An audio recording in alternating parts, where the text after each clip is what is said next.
Mana Jayran skuter 80 kubli. Bu karbüratoriga men tushunmayapman-da buni. Mana bunaqa karbürator bor, bunaki Alfalarniki, Alfa Delta ga qo'yila. Ikkita mana bunaqa narsa oldim. Mana Patrobuk. Bu o'ziniki mana bunaqa. Men bu karbüratorga mana bunaqa kerak-da. Buni qo'ymoqchiman. 35 ming tur ekan shu moto zapchastga. Yo bunaqasimi? Ko'ramiz qaysi biri yaxshi tursa, o'shani qo'yamiz ikkitadan bittasini. Qanday zavod bo'ladi, hammasini keyin ko'rsataman. Hozir mana buni qo'yib qo'ydim. Mana bu qiychig'i to'g'ri kelmadi. Mana shu to'g'risini qo'ydim. Mana karbüratorda pasti ham o'rin to'g'ri bo'lsa yaxshi-da. Hozir zavod qildim. Patsochasini ko'tarib birdaniga oldi. Hozir zavod qilib ko'rsataman. Ishlashi chotki.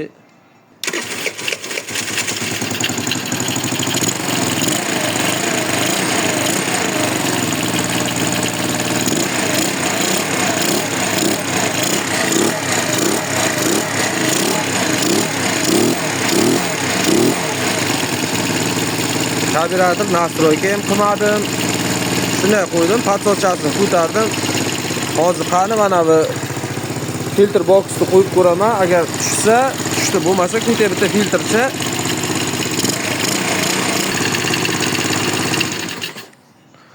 Bu karbürator oddiy-da.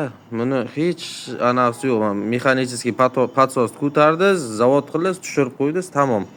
Bergan elektropatsos go ishlaydi, go ishlamaydi. Ускорительный nasos. Mana bu nima deydi? Diafragma deydimi? Rezinli.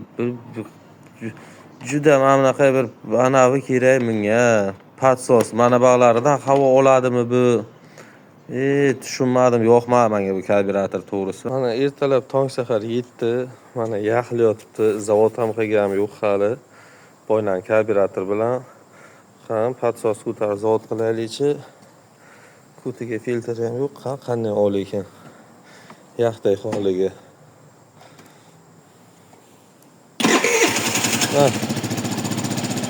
Yarim оборот. Kutida budam chirmaydi.